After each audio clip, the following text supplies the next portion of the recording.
Bonsoir, bonsoir et bienvenue dans ce nouveau live de Planétéo. Je suis Théo et je vous accueille ce soir sur ma planète pour un nouveau live de lecture. Et oui, ce soir, et si on lisait Sherlock Holmes, son dernier coup d'archet, écrit par Sir Arthur Conan Doyle. C'est notre 7e épisode sur ce recueil de nouvelles. Et nous lirons ce soir la 7e nouvelle, à savoir L'aventure du pied du diable.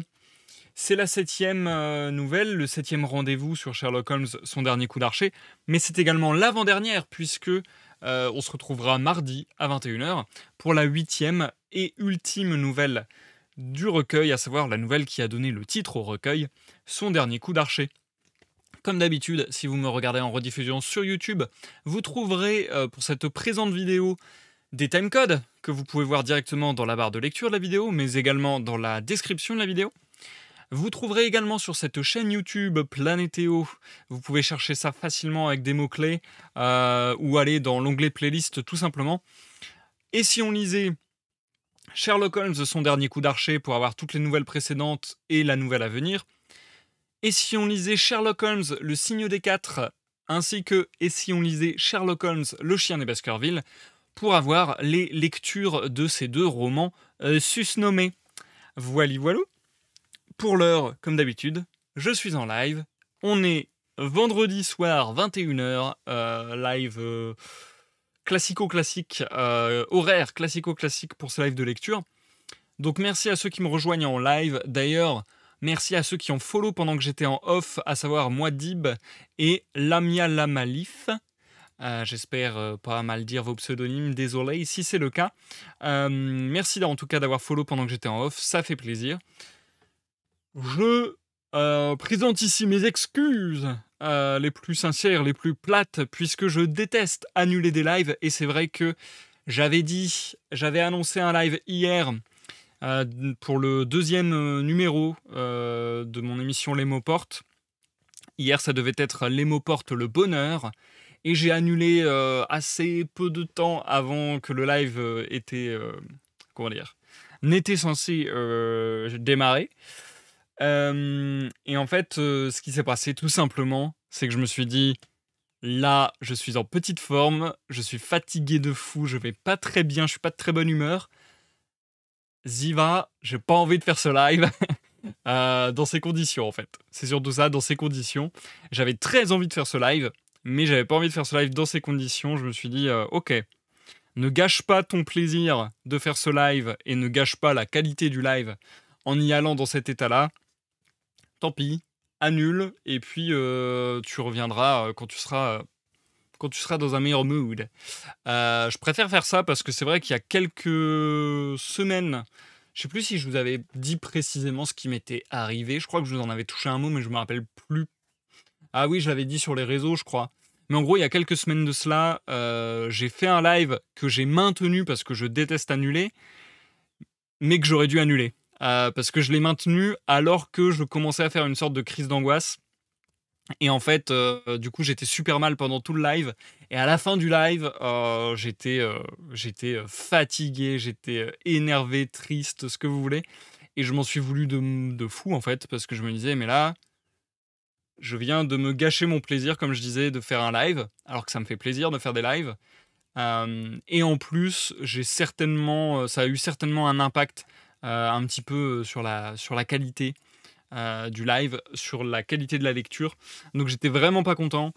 Et je me suis dit à ce moment-là, ouais non, en fait, quand je suis vraiment pas dans le mood, il faut pas que je force en me disant c'est pas grave, je vais le faire coûte que coûte. Il faut que je m'écoute et que je me dise bon ok, tant pis, c'est pas le jour, on fera ça une autre fois. Donc voilà, ces jours-ci, ou en tout cas ces temps-ci, c'est vrai que c'est difficile pour moi d'être très très stable, si je peux dire, émotionnellement, tout ça. Donc, c'est pour ça que j'ai arrêté depuis quelques temps déjà de mettre des programmes, par exemple des lives, et de vous dire en début de semaine, bon bah il y aura tel live, il y aura tel live, il y aura tel live, parce que j'ai peur de ne pas justement honorer ces rendez-vous. Donc voilà, je préfère vraiment vous mettre au courant quand je suis sûr ou à peu près sûr. Encore désolé d'avoir annulé le live d'hier. J'espère pouvoir le faire bientôt parce que, encore une fois, le premier numéro de l'émission Les mots portes m'avait fait kiffer de fou. C'était vraiment exactement ce que j'avais imaginé et ce que je m'étais dit qui pourrait être sympa avec cette émission. Donc j'ai grave hâte de remettre cette émission pour une nouvelle édition. Ça devrait arriver bientôt. Bien, la fois passée, j'avais été un peu déçu de la nouvelle. C'était peut-être même la nouvelle que j'ai quasiment le moins aimé du recueil, ou en tout cas parmi le flop pour moi. Le flop 3, je dirais. À coup quasiment certain. Donc j'espère que la nouvelle du jour va relever un peu le niveau.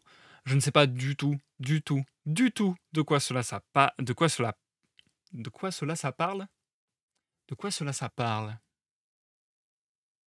Elle me paraît bizarre cette expression, mais elle est bonne, n'est-ce pas? Bref, en tout cas, ce qui va se passer, c'est que on va entamer la lecture, sans plus attendre, puisqu'on a quand même pas mal de pages devant nous. Je vais faire une première partie de lecture d'une dizaine de pages environ, qui va nous mener à une découpe naturelle voulue par l'auteur, un saut de ligne et une petite étoile. On commence à avoir l'habitude sur l'œuvre d'Arthur Conan Doyle de ces séparations. Donc voilà, première pause sur une découpe naturelle du texte. Et deuxième séparation, ça sera pour le coup une pause totalement arbitraire de ma part, puisqu'il n'y a plus de coupe naturelle ensuite. Donc je crois que je vais vous faire 10 pages, puis 13 pages, puis 13 pages, quelque chose comme ça. Donc voilà, on aura 2 pauses ce soir. Une nouvelle un peu plus longue que les précédentes pour le coup. Je me demande déjà si le fait que la nouvelle soit plus longue va me faire aimer davantage ou aimer moins. J'espère que c'est plus long, mais pas gratuitement. J'espère que le fait que ce soit plus long soit nourri par la structure, le scénario, et qu'il y ait vraiment de l'intérêt à cela. On va voir. Je vous invite à vous installer, chers amis, à prendre à boire, à manger, à vaquer à vos occupations en toute quiétude, tandis que vous m'écoutez. Santé à tous et à toutes. Et élançons-nous, sans plus attendre, pour ce début de lecture. Je vous souhaite une excellente écoute, que vous me regardiez en live sur Twitch ou en rediffusion sur YouTube. Et je vous dis à tout à l'heure pour la première pause de ce soir.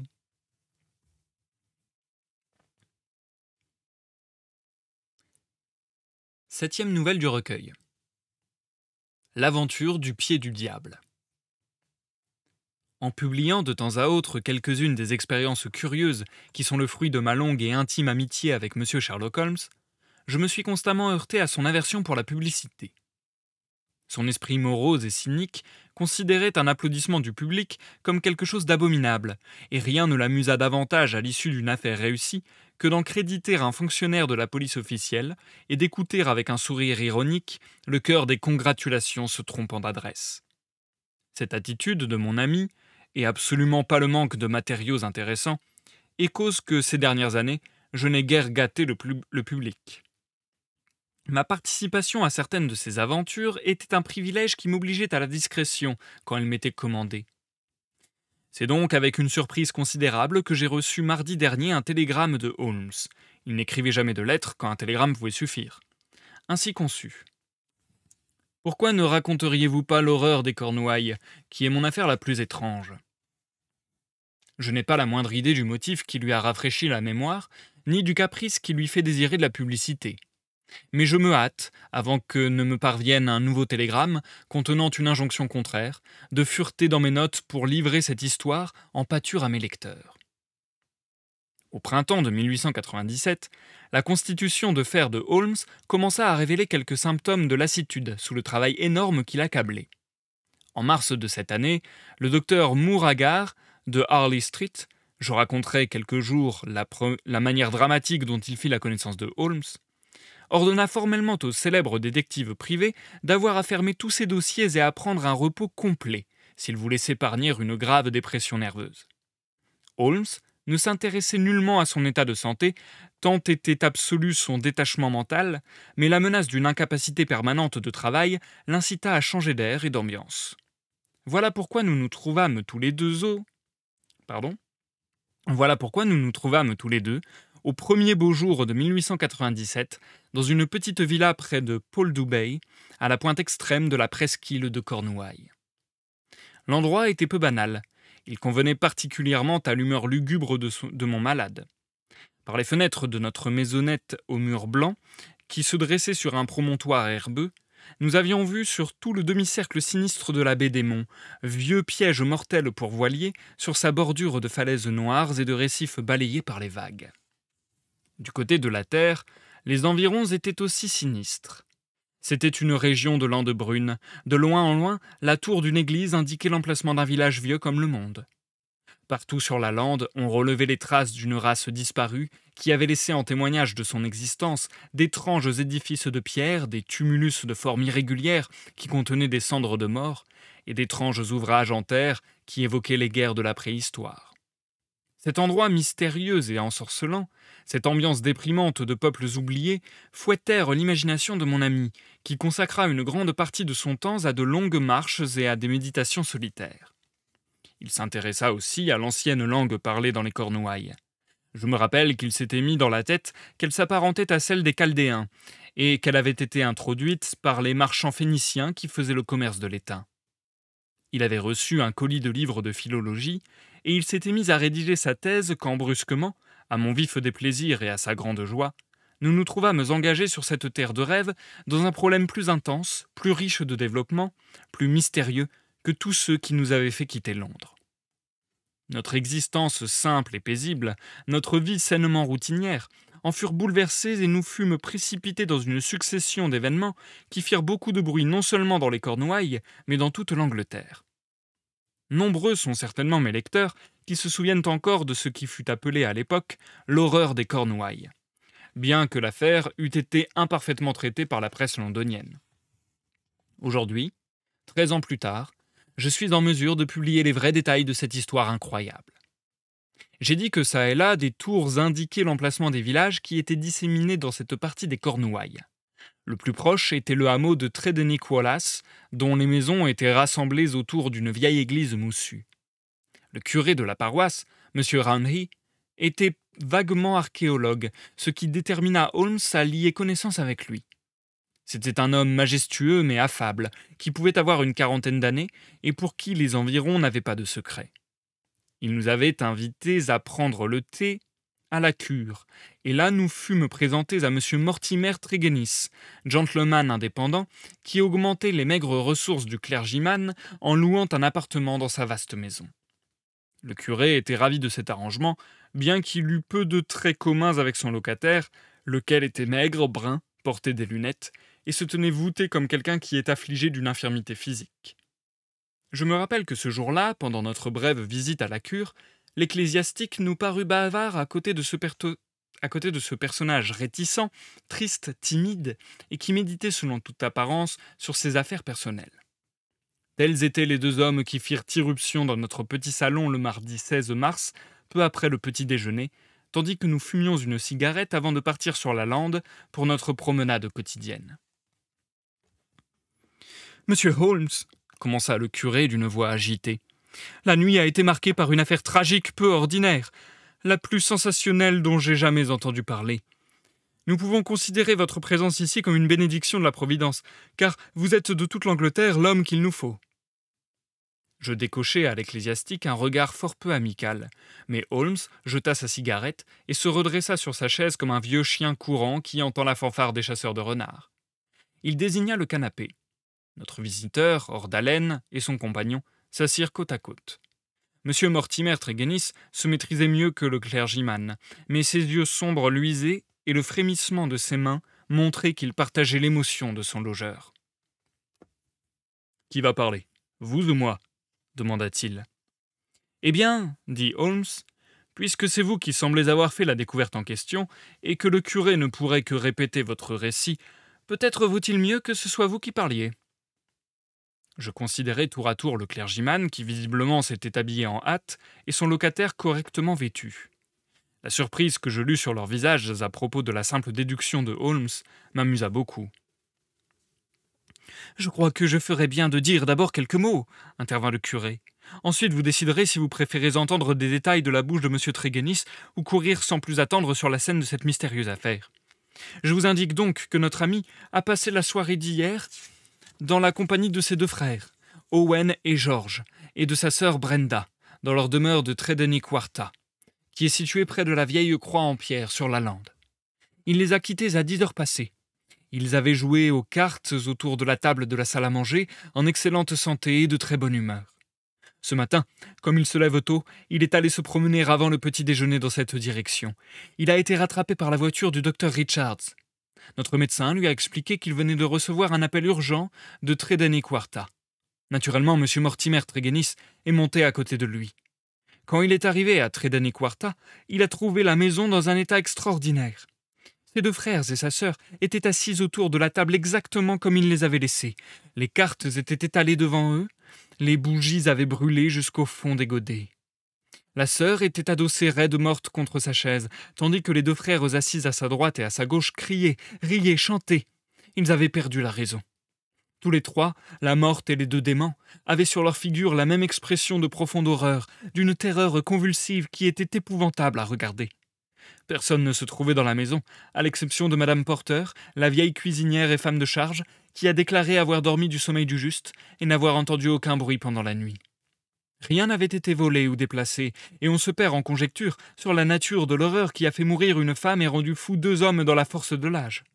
Voilà, en résumé, la situation, monsieur Holmes, et si vous pouvez nous aider à voir clair, vous ferez un bon travail. J'avais espéré que je finirais bien par obtenir de mon compagnon qu'il ne renonçât point à la tranquillité qui avait été le but de notre voyage. Mais, au premier regard que je lui lançai, son visage tendu et ses sourcils froncés m'avertirent que je n'avais pas à y compter. Il demeura un moment assis en silence, tout absorbé par ce drame étrange qui venait d'éclater sur notre paix. « Je vais m'occuper de l'affaire, dit-il enfin. Au premier abord, elle semble très exceptionnelle. Vous êtes-vous rendu là-bas, monsieur Roundtree ? Non, monsieur Holmes. Monsieur Tréguénis m'a raconté tout cela à la cure, et immédiatement nous nous sommes précipités pour vous consulter. À quelle distance est située la maison qui a servi de théâtre à cette singulière tragédie ? À 500 mètres à l'intérieur des terres. Alors nous irons à pied. Mais avant de partir, je voudrais vous poser quelques questions, monsieur Tréguénis. Celui-ci était resté silencieux, mais je remarquai que son excitation, bien que mieux contrôlée, était plus grande que l'émotion visible du clergyman.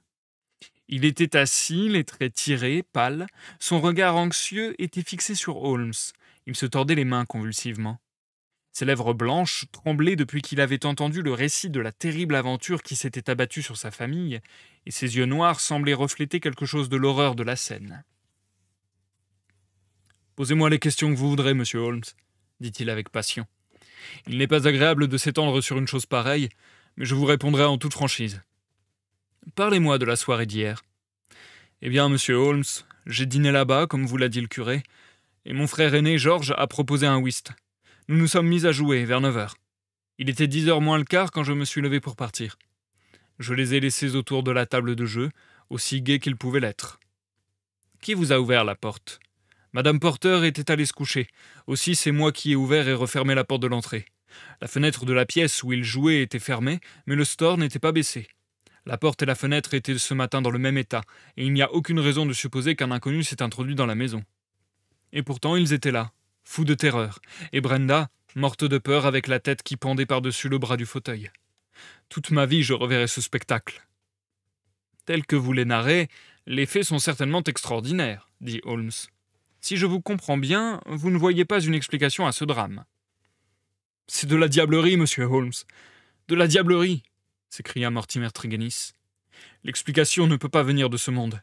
Dans cette pièce a pénétré quelque chose qui les a privés de raison. Quelle force humaine aurait pu y parvenir ? Je crains, fit Holmes, que si l'affaire se situe sur un plan extra-humain, elle ne me dépasse. Cependant, nous devons épuiser toutes les explications naturelles avant d'admettre une théorie comme celle-ci. En ce qui vous concerne, monsieur Tréguénis, je suppose que vous vous étiez plus ou moins séparé de votre famille puisqu'ils vivaient ensemble et que vous logiez à part. Oui, monsieur Holmes, bien que la cause de cette séparation remonte à un passé révolu. Nous étions une famille de mineurs d'étain à Redruth, Mais nous avons vendu notre entreprise à une société et nous nous sommes retirés avec assez d'argent pour nos vieux jours. Je ne nierai pas que le partage de l'argent ait donné lieu à certains ressentiments qui se sont prolongés quelque temps. Mais nous avions passé l'éponge. Tout était oublié. Et nous étions les meilleurs amis du monde. Réfléchissez encore à cette soirée qui vous avait réunis. Ne vous rappelez-vous rien qui puisse jeter une lueur sur la tragédie? Réfléchissez bien, monsieur Tréguenis, car la moindre indication peut m'être utile. Je ne vois rien du tout, monsieur. Votre famille était de la même humeur que d'habitude. Ils n'avaient jamais été plus gais. Vos frères et votre sœur étaient-ils nerveux? N'ont-ils pas manifesté une vague appréhension à propos d'un danger éventuel? Absolument pas. Vous n'avez rien à ajouter par conséquent qui puisse m'aider. Mortimer Tréguenis réfléchit sérieusement un instant.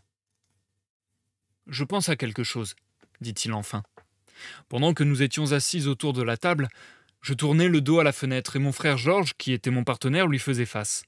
Je l'ai vu une fois regarder fixement par-dessus mon épaule, si bien que je me suis retourné et que j'ai regardé moi aussi. Le store était levé et la fenêtre fermée. Je ne voyais pas au-delà des buissons sur la pelouse, et il m'a semblé que je distinguais quelque chose qui se déplaçait. Je serais incapable de préciser si c'était un homme ou un animal, mais j'ai cru qu'il y avait une présence. Je lui ai demandé ce qu'il regardait, et il m'a répondu qu'il avait eu la même impression que moi. C'est tout ce que je puis dire. Vous n'avez pas vérifié sur place? Non, l'affaire en est restée là. Vous les avez quittés sans aucun pressentiment? Pas le moindre. Je n'ai pas bien compris comment vous aviez appris la nouvelle à une heure si matinale.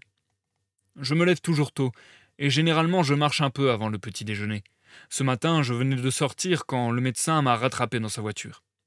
Il m'a dit que la vieille Madame Porter venait de le faire appeler par un gamin pour quelque chose d'urgent. J'ai sauté à côté de lui, et nous sommes repartis ensemble. Dès notre arrivée, nous avons vu cette pièce terrible où les bougies et le feu s'étaient éteints plusieurs heures auparavant. Ils étaient demeurés assis dans le noir jusqu'au lever du jour. Le médecin m'a dit que la mort de ma sœur, Brenda, remontait à 6 heures au moins. Il n'a relevé aucune trace de violence. Elle était penchée au-dessus du bras du fauteuil avec ce regard éperdu de terreur. George et Owen étaient en train de chanter des chansons et de pousser des sons inarticulés, comme de grands singes. Oh, c'était affreux. Je n'ai pas pu supporter ce spectacle. Le docteur lui-même était blanc comme un drap. D'ailleurs, il est tombé sur un fauteuil à demi évanoui, et nous avons dû nous occuper de lui. Extraordinaire, fit Holmes en se levant et en prenant son chapeau. Vraiment extraordinaire. Je pense que nous ferions mieux de nous rendre à Tredeni-Quarta sans délai. J'avoue que j'ai rarement vu un cas qui, à première vue, soulève un problème aussi singulier.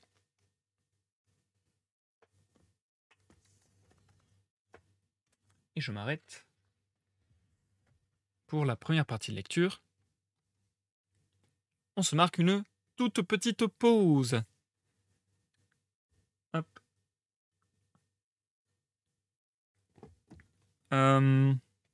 D'ailleurs, j'étais en train de réfléchir.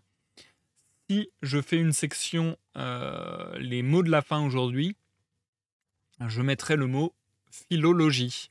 Parce que c'est vrai qu'on le rencontre dans beaucoup d'œuvres et que je ne sais pas ce que ça veut dire la philologie.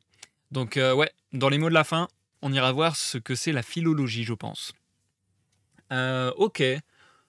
Bon, je pense qu'au final, la nouvelle de ce soir va être assez rapide à lire parce que je pensais que je mettrais plus de temps pour les 10 premières pages, j'avoue.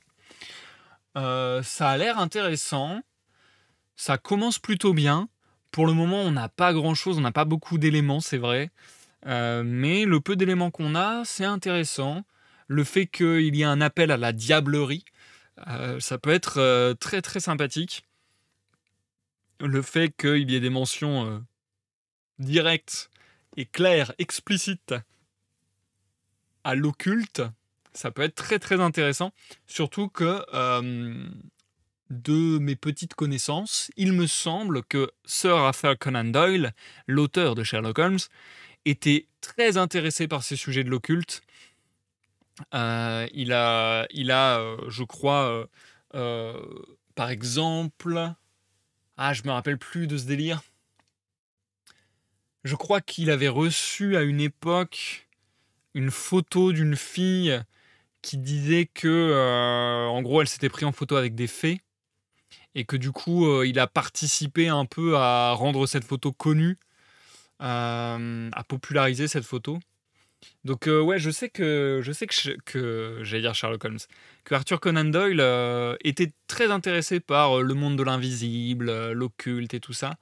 Hem, donc ça pourrait être, un domaine intéressant à explorer avec le personnage de Sherlock Holmes.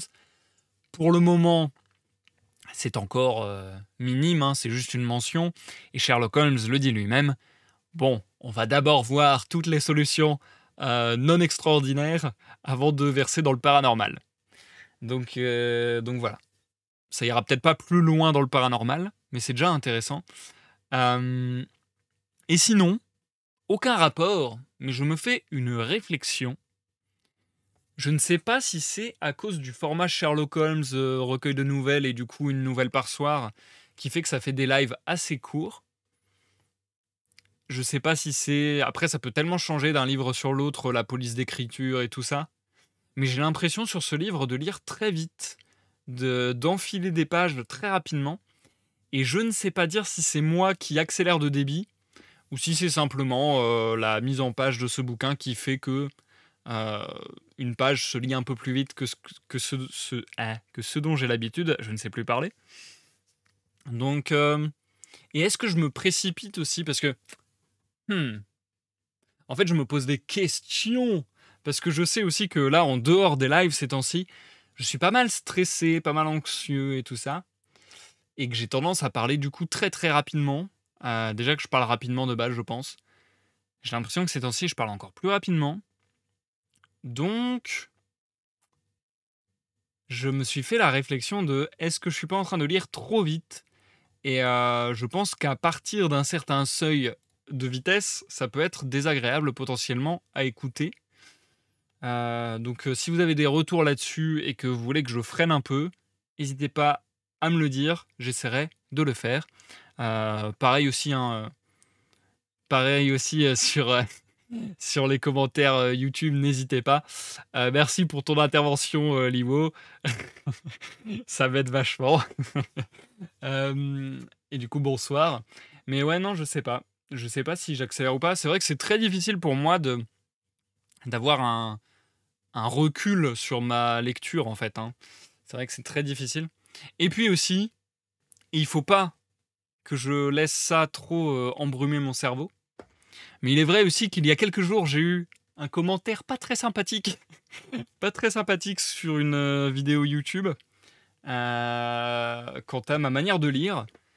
Et du coup, peut-être aussi que j'ai ce fameux symptôme, décrit, par beaucoup de gens, j'ai plein de retours positifs sans arrêt et je focus pas trop dessus et j'ai un retour négatif et je focus dessus. Donc c'est peut-être ça aussi qui est en jeu. Mais bon, faut pas que je me laisse empoisonner le cerveau par ce genre de pensée non plus. Et ma foi, comme je le disais, finalement on avance assez rapidement dans la lecture, donc poursuivons sans plus attendre. Ici, c'était une découpe naturelle du texte, avec un saut de ligne et puis une étoile pour marquer la transition entre deux paragraphes. Ma prochaine pause, je vais la faire de manière complètement arbitraire, puisqu'il n'y a plus de pause naturelle dans l'œuvre. Je regarde juste brièvement, il me semble que j'avais dit que je devais lire 13 pages environ. Donc ça va nous faire du 243. Et si je lis 13 pages, c'est bon. Ok. Donc il faut que je m'arrête à 242, 243, par là. Ok, très bien. C'est bon, j'ai mon repère mental d'installer. Bonne écoute à toi, Liwo. Bonne écoute à tous ceux dans l'ombre du chat, à ceux qui me regardent en rediffusion sur YouTube. À tout à l'heure pour la deuxième pause.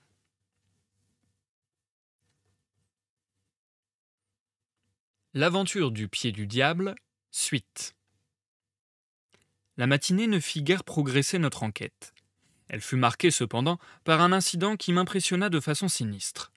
Pour parvenir au théâtre de la tragédie, nous avions emprunté un chemin étroit et à multiples virages, comme il y en a beaucoup à la campagne. Nous entendîmes le fracas des roues d'une voiture qui se dirigeait vers nous, et nous nous rangeâmes pour la laisser passer. Quand elle fut à notre hauteur, j'aperçus à travers la vitre relevée une figure grimaçante, horriblement déformée, 2 yeux fixes et des dents grinçantes. Une vision de cauchemar. « Mes frères !» s'écria Mortimer Tréguénis, pâle comme un mort. « On les emmène à Helston !» Nous regardâmes s'éloigner en cahotant cette voiture noire, sans chercher à dissimuler l'horreur qui nous avait empoignés. Puis nous reprîmes notre marche vers la maison. Elle était vaste et claire, une vraie villa. Le grand jardin était déjà, dans cette aire de Cornouailles, paré de fleurs printanières. La fenêtre du petit salon ouvrait sur ce jardin. C'était de là, selon Mortimer Tréguénis, qu'était venue cette chose de malheur qui les avait subitement rendus fous d'épouvante. Holmes se promena lentement et pensivement entre les parterres et sur l'allée avant que nous pénétrions dans la maison. Il était tellement préoccupé, je m'en souviens, qu'il buta contre l'arrosoir, le renversa et inonda de son contenu nos pieds et l'allée. À l'intérieur, nous fûmes accueillis par la vieille femme de charge, Madame Porter, qui, aidée par une jeune fille, vaquait aux besoins de la famille. Elle répondit volontiers à toutes les questions de Holmes. Elle n'avait rien entendu dans le courant de la nuit. Ses maîtres étaient tous d'excellente humeur ces derniers temps, et elle ne les avait jamais vus aussi gais et aussi bien portants. Elle s'était évanouie en entrant le matin dans la pièce devant le spectacle de cette tablée terrible. Quand elle avait repris ses esprits, elle avait ouvert la fenêtre pour faire rentrer l'air frais du matin, puis elle avait descendu l'allée et avait expédié un gamin de la ferme chez le médecin. La demoiselle était en haut sur son lit, si nous désirions la voir. Il avait fallu 4 hommes costauds pour enfermer les 2 frères dans la voiture de l'asile. Elle ne voulait pas demeurer dans cette maison un jour de plus. Elle partirait dès l'après-midi pour rejoindre sa famille à Saint-Yves. Nous gravîmes l'escalier pour voir le corps de mademoiselle Brenda Tréguénis. Elle avait été certainement très belle, bien que sa beauté eût commencé à se faner légèrement. Son visage à la peau brune et au dessin bien ferme était charmant jusque dans la mort, mais on y lisait encore un reste de cette convulsion d'épouvante qui avait été la dernière de ses émotions humaines. De sa chambre, nous descendîmes au salon où s'était déroulée la mystérieuse tragédie. Les cendres carbonisées du feu se trouvaient dans la cheminée. Sur la table, il y avait 4 bouts de bougies et les cartes. Les chaises avaient été replacées contre les murs. À cela près, tout était demeuré en état. Holmes arpenta la pièce à pas rapides et légers. Il s'assit sur les divers sièges en les replaçant dans leur position de la veille. Il vérifia ce qui était visible dans le jardin. Il examina le plancher, le plafond, la cheminée. Mais pas une fois je ne discernais la lueur du regard ni la contraction des lèvres qui m'informaient habituellement de la découverte d'un petit indice. « Pourquoi du feu ?» s'enquit-il. « Dans cette petite pièce s'allume-t-on toujours un feu par une soirée de printemps ?» Mortimer Tréguénis expliqua que la nuit était froide et humide. C'est pour cette raison qu'après son arrivée, le feu avait été allumé. « Qu'allez-vous faire maintenant, monsieur Holmes ?» demanda-t-il. Mon ami sourit et posa sa main sur mon bras. « Je crois, Watson, que je vais me remettre à ce tabac poison que vous avez si fréquemment et si justement condamné. Avec votre permission, messieurs, nous rentrons maintenant chez nous, car je ne crois pas découvrir ici un nouvel élément intéressant. Je vais réfléchir aux faits, monsieur Tréguénis, et le cas échéant, je me mettrai en rapport avec vous et le curé. En attendant, je vous souhaite à tous deux une bonne matinée. » Ce n'est que longtemps après notre retour à Paul du Cottage que Holmes rompit le silence dans lequel il s'était plongé. Recroquevillé sur son fauteuil, presque invisible au milieu des nuages de fumée, il était demeuré sourcils froncés, front plissé, l'œil vide. Finalement, il posa sa pipe et sauta sur ses pieds. « Ça ne marche pas, Watson, » me dit-il en riant. « Allons ensemble nous promener le long des falaises et cherchons des flèches en silex. Nous avons plus de chances d'en trouver que des indices pour ce problème. Faire travailler l'esprit sans des matériaux suffisants, cela équivaut à vouloir faire tourner un moteur sans essence. L'air de la mer, le soleil et la patience, Watson. Tout viendra en son temps. Tout de même, réexaminons avec calme la situation, reprit-il pendant que nous longions la crête des falaises. Assimilons bien le tout petit peu que nous connaissons réellement, afin que, lorsque des faits nouveaux apparaîtront, nous soyons prêts à les imbriquer au bon endroit. Je commence par affirmer que ni vous ni moi ne sommes disposés à admettre une intervention hypothétique du diable dans les affaires des hommes. Que cette idée ne nous effleure plus. Bien.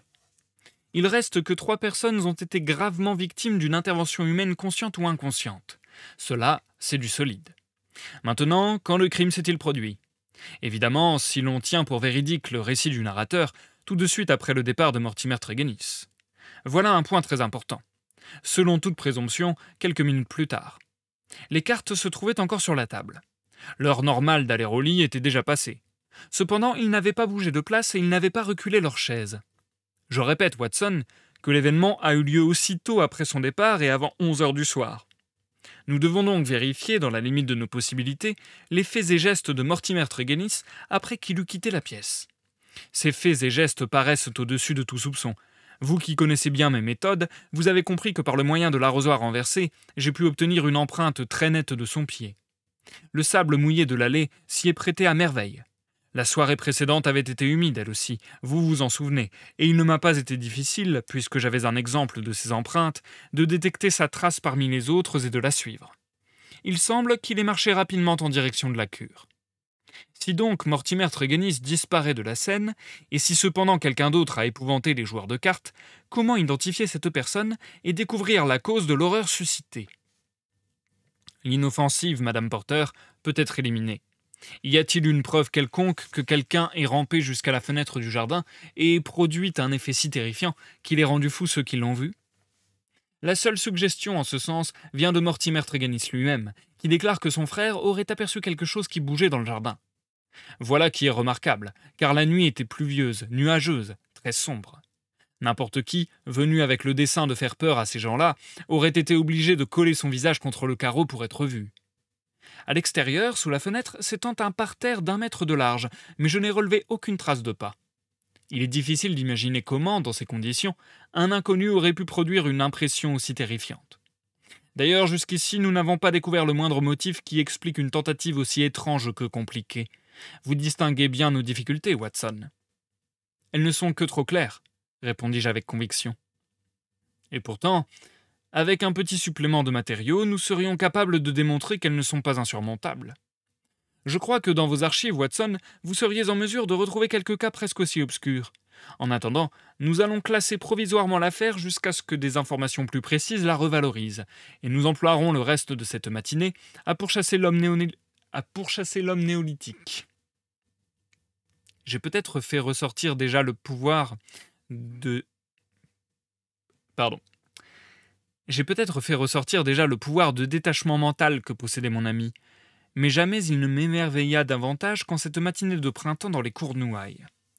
Pendant 2 heures, il discourut sur les celtes, les pointes de flèches, les tessons de poterie, avec autant de légèreté que s'il n'avait pas à élucider une énigme sinistre. Quand nous rentrâmes dans notre cottage, au début de l'après-midi, un visiteur reporta nos pensées vers le drame de Tredeniquarta. Nous le reconnûmes de loin. Le corps de colosse, le visage taillé à coups de hache, les yeux farouches, le nez en bec de faucon, les cheveux poivre et sel qui frôlaient presque notre plafond, la barbe dorée aux pointes et blanche autour des lèvres, sauf une tache de nicotine provoquée par un éternel cigare. Tout cela était aussi célèbre à Londres qu'en Afrique et ne pouvait appartenir qu'à la formidable personnalité du docteur Léon Sterndale, grand explorateur et chasseur de lions devant l'Éternel. Nous avions appris qu'il se trouvait dans la région, et nous avions une fois ou deux entrevu sa haute silhouette se découpant sur la lande. Il ne nous avait pas fait d'avance, toutefois, et nous ne lui en aurions jamais fait tant il était notoire que c'était par amour de la solitude qu'il passait, entre 2 expéditions, la plus grande partie de son temps dans un petit bungalow enfoui dans le bois isolé de Beauchamp-Arians. Là, parmi ses livres et ses cartes, il menait une existence retirée. Il vaquait à ses propres besoins, et apparemment se souciait peu des affaires de ses voisins. Je fus donc surpris de l'entendre demander à Holmes, d'une voix ardente, s'il avait progressé dans l'explication de ce drame mystérieux. « La police du comté est complètement désemparée, » déclara-t-il. « Mais peut-être votre plus vaste expérience vous a-t-elle suggéré une hypothèse plausible. Mon seul titre, pour être indiscret, est que, pendant mes nombreux séjours ici, j'ai fait la connaissance de cette famille Tregennis. Je peux même dire que je les connaissais très bien. En fait, par le côté cornouaillais de ma mère, nous étions un peu cousins. Leur étrange destin m'a naturellement bouleversé. J'étais arrivé à Plymouth, où je devais m'embarquer pour l'Afrique, mais quand j'ai appris ce matin la nouvelle, je suis rentré directement pour aider les enquêteurs. » Holmes releva les sourcils. « Et vous avez manqué votre bateau à cause de cela ? Je prendrai le suivant. Mon Dieu, voilà ce qui s'appelle de l'amitié. Je vous dis que nous étions parents. En effet, des cousins de votre mère.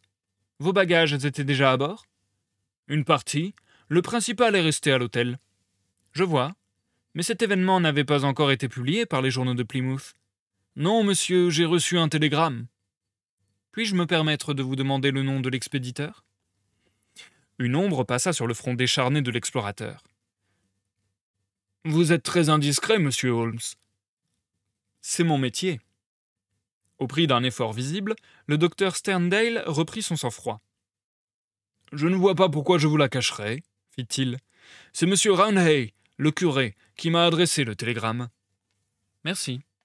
Pour répondre à votre question, je peux vous assurer que je n'ai pas encore tout à fait élucidé l'affaire, mais que j'ai bon espoir d'arriver à une conclusion. Il serait prématuré d'en dire davantage. Peut-être consentiriez-vous à me préciser si vos soupçons s'orientent dans une direction déterminée? Non, je ne peux pas vous le préciser. Alors j'ai perdu mon temps. Je n'ai nul besoin de prolonger cette visite. De très mauvaise humeur, le grand chasseur nous quitta sur ces mots. Moins de 5 minutes plus tard, Holmes sortit à son tour pour le suivre. Je ne le revis pas avant le soir, et il revint en traînant la jambe tandis que l'expression de sa physionomie m'affirmait qu'il n'avait pas beaucoup progressé. Il jeta un coup d'œil sur un télégramme qui l'attendait et le lança dans la cheminée. Du Plymouth Hotel, m'expliqua-t-il. J'en avais appris le nom par le curé, et j'avais télégraphié pour m'assurer que le docteur Léon Sterndale nous avait dit vrai. Il semble qu'il ait bien passé la nuit là-bas, et qu'il ait réellement laissé partir une partie de ses bagages pendant qu'il rentrait pour assister à l'enquête. Qu'en pensez-vous, Watson? Il s'y intéresse passionnément. Oui, il y a là un fil que nous n'avons pas encore exploré, et qui pourrait nous conduire à travers les chevaux. Courage, Watson, car je suis sûr que nous ne possédons pas encore tous nos éléments. Quand nous les aurons, alors nos difficultés ne seront plus qu'un souvenir. Je me doutais peu de la rapidité avec laquelle la prophétie de Holmes allait se réaliser, et moins encore de la nature du nouveau développement de l'affaire. J'étais en train de me raser à la fenêtre le lendemain matin, quand j'entendis un galop. Une charrette anglaise descendait la route à fond de train. Elle s'arrêta devant notre porte. Notre ami le curé s'élança à terre et se précipita dans l'allée de notre jardin. Holmes était déjà habillé. Nous courûmes à sa rencontre. Il était dans un tel état d'énervement qu'il pouvait à peine articuler les mots. Enfin, entrecoupé d'exclamations, la tragique histoire s'échappa de ses lèvres.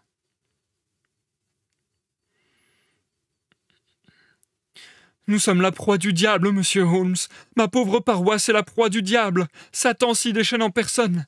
Nous sommes tombés en son pouvoir. Il dansait. Il aurait été presque grotesque sans son visage couleur de cendre et ses yeux exorbités. Finalement, il nous lâcha la nouvelle. Monsieur Mortimer Tréguénis est mort durant la nuit, avec exactement les mêmes symptômes que le reste de sa famille. Holmes bondit. Vous pouvez nous prendre tous les deux dans votre voiture? Oui. Watson, tant pis pour notre petit déjeuner. Monsieur Roundhay, nous nous mettons entièrement à votre disposition. Vite, dépêchez-vous. Il faut que j'arrive là-bas avant qu'on ait tout dérangé. Le locataire occupait 2 pièces dans la cure. Elles étaient situées dans un angle, l'une au-dessus de l'autre.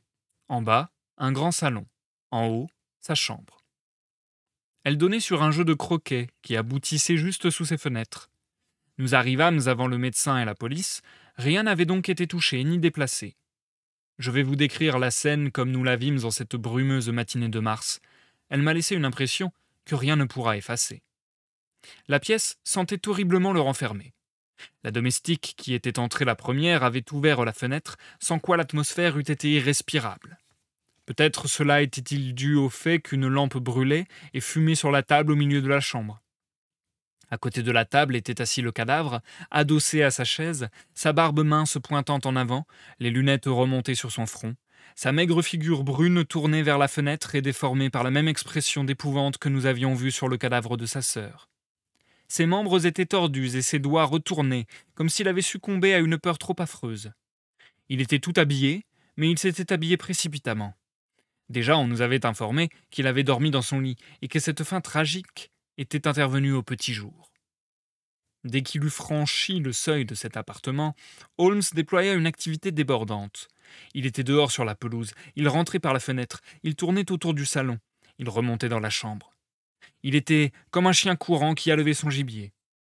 Il jeta un rapide coup d'œil dans la chambre et ouvrit la fenêtre, ce qui sembla l'exciter davantage encore, car il se pencha à l'extérieur en poussant des exclamations qui traduisaient son intérêt et sa joie. Puis il redégringola l'escalier, sortit par la fenêtre, se jeta le visage contre terre sur la pelouse, regrimpa dans la chambre une fois de plus, tout cela avec l'énergie du chasseur à qui sa proie ne peut plus échapper. Il examina avec un soin particulier la lampe qui était d'une espèce standard, prit quelques mesures sur son pied. Il inspecta avec sa loupe la tôle de protection au-dessus du verre, gratta quelques cendres qui adhéraient à sa surface supérieure et les mit dans une enveloppe qu'il plaça dans son calepin. Enfin, quand apparurent le médecin et la police officielle, il fit un signe au curé et nous allâmes tous les trois sur la pelouse. « Je suis heureux de dire que mes investigations ne sont pas entièrement négatives, » déclara-t-il. « Je ne peux pas rester pour discuter de l'affaire avec la police, mais je vous serais très reconnaissant, monsieur Rounday, si vous vouliez présenter mes compliments à l'inspecteur et attirer son attention sur la fenêtre de la chambre et sur la lampe du salon. L'une et l'autre prises à part sont suggestives. Ensemble, elles sont presque concluantes. Si la police souhaite de plus amples renseignements, je serais heureux de voir n'importe lequel de ses représentants chez moi. Et maintenant, Watson, je crois que nous nous emploierons mieux ailleurs. » Il est possible que la police ait répugné à l'intrusion d'un amateur, ou qu'elle se soit crue sur une bonne piste, mais ce qui est certain, c'est que nous n'entendîmes pas parler d'elle durant les 2 premiers jours. Pendant ce temps, Holmes fuma beaucoup et médita longuement. Mais surtout, il fit de grandes marches solitaires dans la campagne, sans m'en révéler le but. Une expérience me dévoila le fil de ses enquêtes. Il avait acheté une lampe qui était exactement semblable à celle qui avait éclairé la chambre de Mortimer Tregennis le matin de la tragédie. Il la remplit du même pétrole que celui dont on se servait à la cure, et il compta soigneusement le temps au bout duquel le pétrole était consommé. Il fit une autre expérience d'une nature beaucoup plus déplaisante. Je ne suis pas prêt de l'oublier. « Vous vous rappellerez, Watson, me dit-il un après-midi, qu'il n'y a qu'un seul point de ressemblance dans les divers rapports qui nous ont été faits. C'est dans les 2 cas l'effet de l'atmosphère de la pièce sur la personne qui est entrée la première. Vous vous rappellerez que Mortimer Tregennis, décrivant sa dernière visite à la maison de ses frères, nous conta que le médecin s'évanouit à demi et tomba sur un fauteuil. Vous l'aviez oublié. Moi, j'en réponds.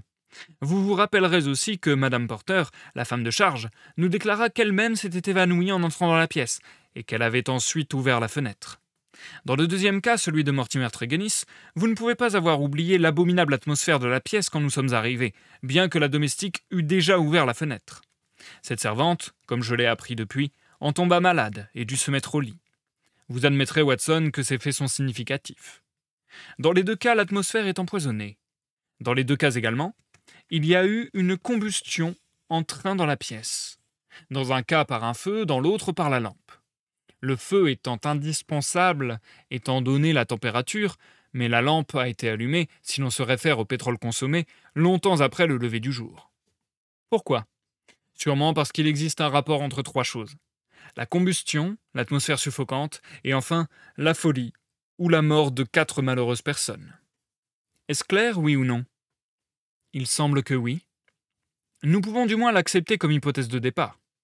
Nous supposerons donc que dans les 2 cas, quelque chose a brûlé en produisant une atmosphère à effet curieusement toxique. Très bien. Dans le premier exemple, celui de la famille Tregennis, cette substance a été placée dans le feu. La fenêtre était fermée, mais le feu transportait naturellement les fumées jusqu'à une certaine hauteur dans la cheminée.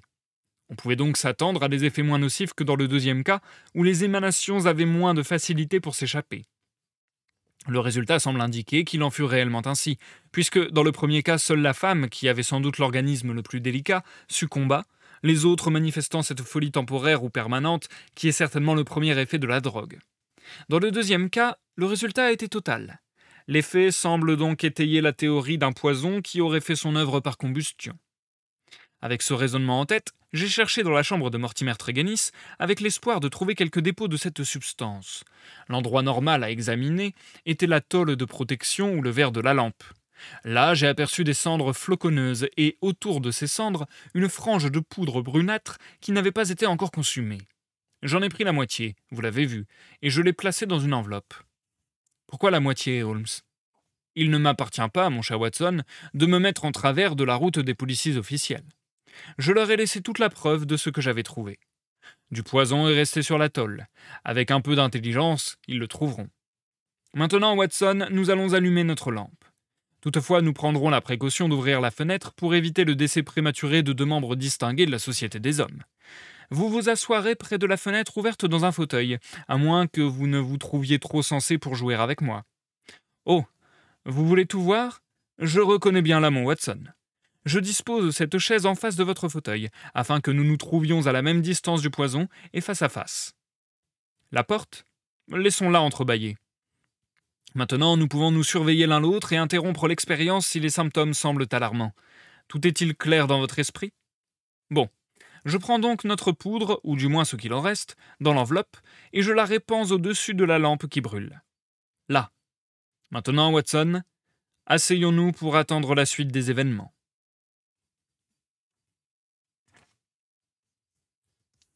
Et je vais m'arrêter là pour le moment.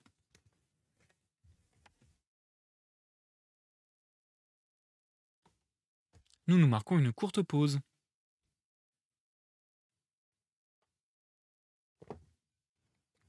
Ok, franchement, je trouve cette nouvelle assez agréable, elle glisse bien. Elle glisse bien, elle est pas mal fluide.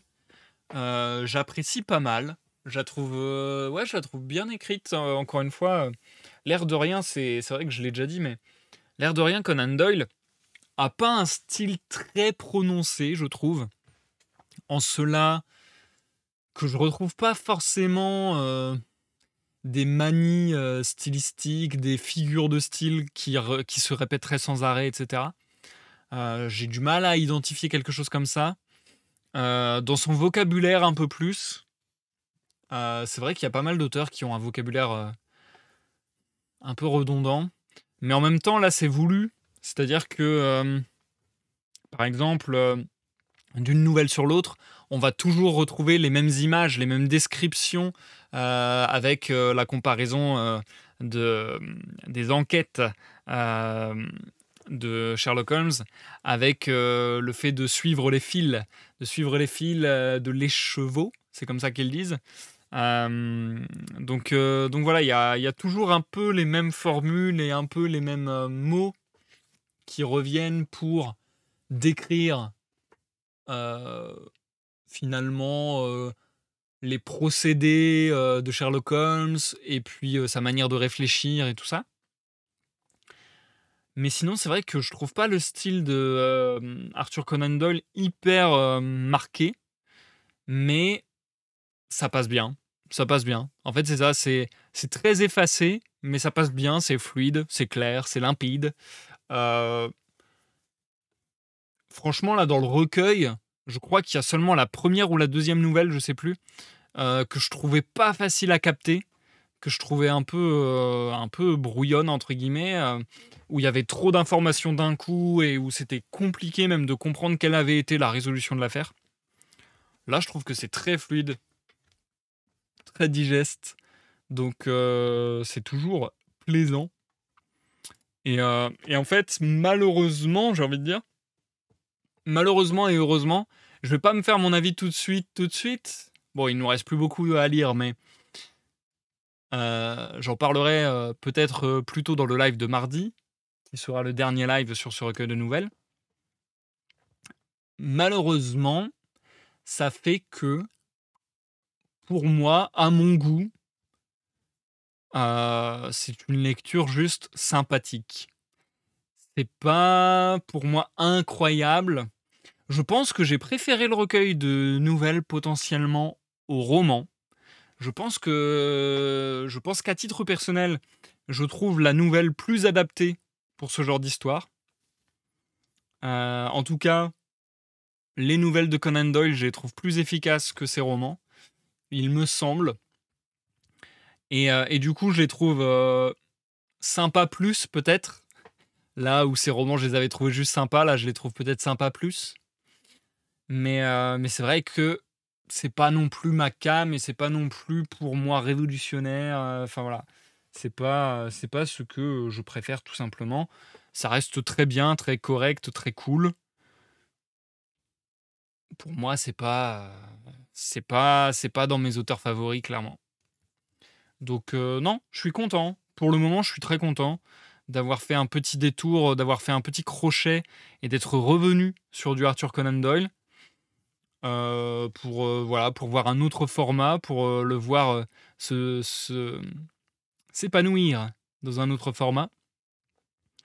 Maintenant, je pense que ma curiosité a été largement satisfaite et je serais pas contre, dans un futur lointain, relire du Arthur Conan Doyle, mais voilà, je pense que j'ai fait un peu le tour. Je pense que j'ai fait un peu le tour de Sherlock Holmes. Je pense que j'ai lu ce que j'avais envie d'en lire, en quelque sorte. Je serais pas contre en relire, mais si j'en relisais jamais de ma vie, ça serait pas très grave non plus, quoi. Voilà, voilà. C'est un peu mon avis, je crois. Au final, c'est vrai que je donne quasi, ouais, bref. C'est un peu tout mon avis, finalement. Je pense que mon avis, de mardi ne sera pas très différent. On va juste lire, la fin de la nouvelle de ce soir et la nouvelle de mardi. Bon, à moins que la nouvelle de mardi soit révolutionnaire, à moins que, la fin de cette nouvelle soit décapante, je pense pas que ça va changer. Bien, marchons rapidement vers les 13 dernières pages.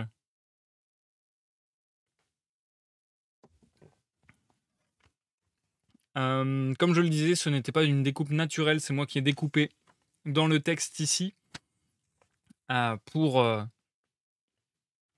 raccommoder les wagons.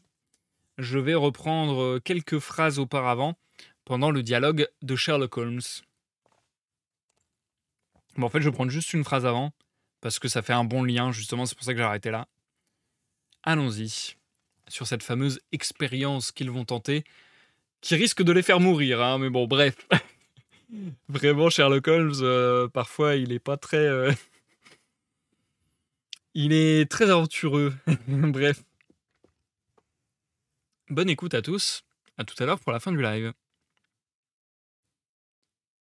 L'aventure du pied du diable, suite et fin. Maintenant, Watson, asseyons-nous pour attendre la suite des événements.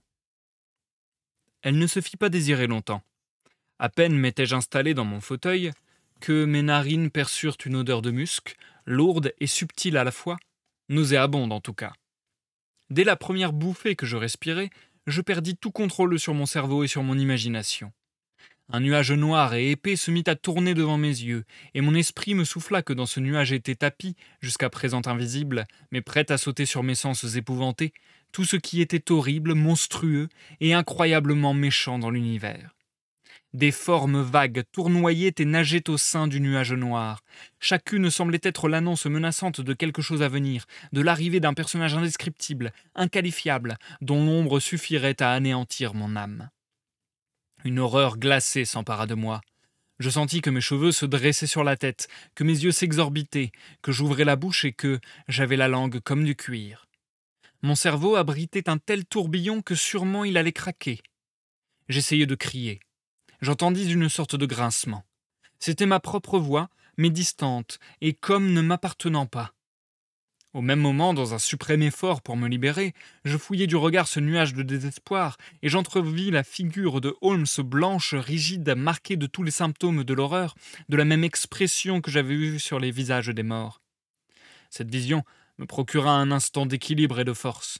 Je bondis de mon fauteuil, passai mes bras autour de Holmes, et ensemble nous titubâmes jusqu'à la porte pour aller nous jeter ensuite sur la pelouse, où nous demeurâmes couchés côte à côte, attentifs seulement au soleil glorieux. La paix et la raison nous revinrent. Assis sur l'herbe, nous essuyâmes nos fronts moites et nous nous examinâmes mutuellement, non sans appréhension, pour contempler les dernières traces de la terrible expérience à laquelle nous nous étions livrés. « Ma parole, Watson, » me dit Holmes d'une voix mal assurée. « Je vous dois à la fois des remerciements et mes excuses. L'expérience était trop dangereuse pour une personne, à plus forte raison pour deux. Je vous demande pardon. » « Vous savez bien, » répondis-je avec l'émotion que m'inspira cette soudaine ouverture sur le cœur de Holmes, « que vous aider est ma plus grande joie et mon meilleur privilège. » Il retrouva aussitôt sa veine mi-cynique, mi-humoristique. « Il serait néanmoins superflu de nous rendre fous, mon cher Watson, » dit-il. « Un observateur impartial déclarerait certainement que nous l'étions déjà avant de nous embarquer dans une expérience si redoutable. J'avoue que je n'aurais jamais cru que les faits pouvaient être si soudains et si sérieux. » Il courut dans la maison et reparut en tenant la lampe allumée à bout de bras. Il la jeta dans un tas de ronces. « Il vaut mieux laisser aérer la pièce. Je pense, Watson, que vous n'avez plus l'ombre d'un doute sur le déroulement de ces tragédies. » « Plus l'ombre d'un doute, Holmes. Mais la cause demeure aussi mystérieuse. Passons sous la tonnelle et discutons sérieusement de l'affaire. Cette effroyable substance semble encore collée dans ma gorge. Je crois que tout aboutit à ceci. Mortimer Tregennis a été le criminel dans la première tragédie, bien qu'il ait été la victime de la seconde. Rappelons-nous tout d'abord cette histoire de querelle familiale suivie d'une réconciliation. Jusqu'où est allée cette querelle, et la réconciliation a-t-elle été vraiment sincère? Nous n'en savons rien. Je revois Mortimer Tregennis, sa tête de renard, ses petits yeux fourbes derrière ses lunettes, et il ne me fait pas l'effet d'un homme particulièrement disposé à pardonner. Ensuite, souvenez-vous de sa déclaration touchant ce quelque chose qui remuait dans le jardin. Elle nous a quelque temps distraits de la vraie cause de la tragédie, et elle émanait de lui seul. Pour nous égarer, il avait certainement un motif. Enfin, si ce n'est pas lui qui a jeté cette substance dans le feu, qui d'autre l'aurait fait? Le drame est survenu immédiatement après son départ. Si quelqu'un d'autre était entré, la famille se serait levée de table. En outre, dans ce paisible pays des Cornouailles, les visiteurs n'arrivent pas après 10 heures du soir. Nous pouvons admettre, par conséquent, que tout concorde pour désigner Mortimer Tregennis comme le coupable. Alors il se serait suicidé ensuite? Eh bien, Watson, votre supposition n'est pas a priori absurde. L'homme dont la conscience était chargée d'un tel péché a pu être poussé par le remords à s'infliger le destin dont il accabla sa famille. De fortes objections s'opposent cependant à cette thèse. Heureusement, il existe un homme, seul dans toute l'Angleterre, qui sait la vérité, et je me suis arrangé pour que nous l'entendions de sa bouche cet après-midi.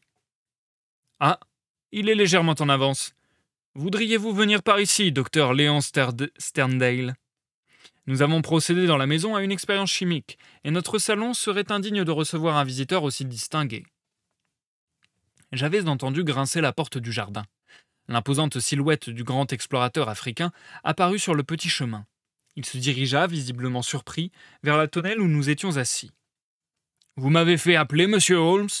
J'ai reçu tout à l'heure votre billet et je suis venu, bien qu'en réalité je ne vois pas pourquoi j'obéirais à une convocation de vous. » « Nous pourrons sans doute éclaircir ce point, » répondit Holmes, « avant la fin de notre entretien.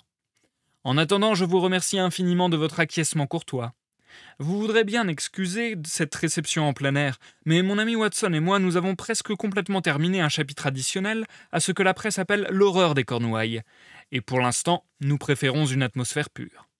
Peut-être, puisque l'affaire que nous avons à discuter vous concerne d'une manière très intime, vaut-il mieux que nous soyons en mesure de parler sans que des indiscrets écoutent aux portes? L'explorateur retira son cigare de sa bouche et regarda fixement mon compagnon. « Je me demande bien, monsieur, de quelle affaire me concernant de manière très intime vous pourriez m'entretenir. »« Du meurtre de Mortimer Tregennis, » répondit Holmes. Pendant un moment, je regrettai que nous ne fussions pas armés. Sterndale était devenu rouge-brique, ses yeux étincelèrent, les veines noueuses et passionnées de son front se gonflèrent. Il avança d'un pas vers mon camarade en serrant les poings. Heureusement, il s'arrêta et au prix d'un violent effort reprit son contrôle nerveux. Le calme rigide qu'il manifesta me parut plus dangereux que son explosion de colère. « J'ai si longtemps vécu parmi les sauvages et loin de la loi, dit-il, que d'une certaine manière je suis une loi pour moi-même. Vous feriez bien, monsieur Holmes, de ne pas l'oublier, car je ne désire pas vous nuire. » « Je ne désire pas non plus vous nuire, docteur Sterndale.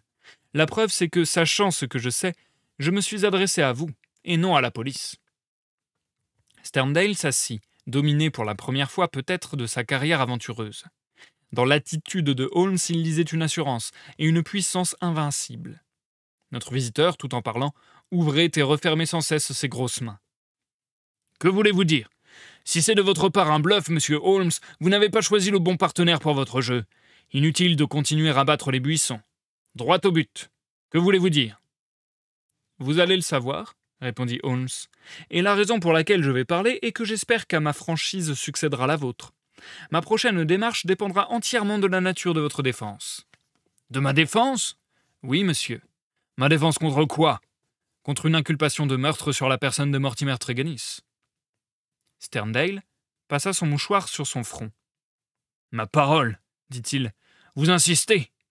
Tous vos succès sont-ils basés sur un prodigieux pouvoir de bluff? Le bluff, répliqua fermement Holmes, est de votre côté et pas du bien, docteur Léon Sterndale. Pour vous le prouver, je vais vous énumérer quelques-uns des faits qui sont à l'origine de mes conclusions.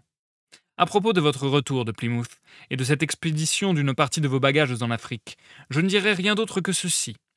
J'ai senti tout de suite que vous étiez l'un des éléments qui devaient entrer en ligne de compte dans ma reconstitution du drame. Je suis revenu, j'ai entendu vos raisons, et je les considère comme non convaincantes et insuffisantes. Passons. Vous êtes venu ici pour me demander sur qui porter mes soupçons. J'ai refusé de vous répondre. Vous vous êtes alors rendu à la cure, vous avez attendu dehors quelque temps, puis vous êtes entré chez vous. Comment le savez-vous? Je vous ai suivi. Je n'ai vu personne. C'est en effet ce à quoi il faut vous attendre quand je vous suis. Vous avez passé une mauvaise nuit dans votre villa, et vous avez conçu certains plans que dès le matin vous avez commencé d'exécuter. Ouvrant votre porte au petit jour, vous avez rempli votre poche d'une sorte de gravier rougeâtre qui forme un tas près de votre grille. Sterndale tressaillit et regarda Holmes avec stupéfaction. Puis vous avez marché d'un bon pas pendant les 1500 mètres qui vous séparaient de la cure. Vous portiez aux pieds, j'ajoute, la même paire d'espadrilles de tennis qui vous chausse aujourd'hui. Parvenu à la cure, vous êtes passé par le verger et la haie latérale pour arriver sous la fenêtre du locataire Tréguenis. Il faisait jour, mais personne ne bougeait encore. Vous avez sorti le gravier de votre poche et vous l'avez lancé vers la fenêtre au-dessus de vous. Sterndale sauta sur ses pieds. « Je crois que vous êtes le diable en personne !» cria-t-il. Holmes sourit à ce compliment. Il a fallu 2 ou peut-être 3 poignées de gravier avant que le locataire vienne à la fenêtre. Vous lui avez fait signe de descendre. Il s'est habillé en hâte et est descendu dans son salon. Vous êtes entré par la fenêtre. Un bref entretien, a eu lieu, pendant lequel vous avez marché dans la pièce de long en large. Puis vous êtes sorti et avez refermé la fenêtre en demeurant sur la pelouse pour fumer un cigare et attendre ce qui devait inévitablement se produire. Finalement, après la mort de Tréguenis, vous vous êtes retiré par le même chemin que celui par lequel vous étiez venu. Maintenant, docteur Sterndale, comment justifiez-vous votre conduite et quels mobiles vous ont inspiré?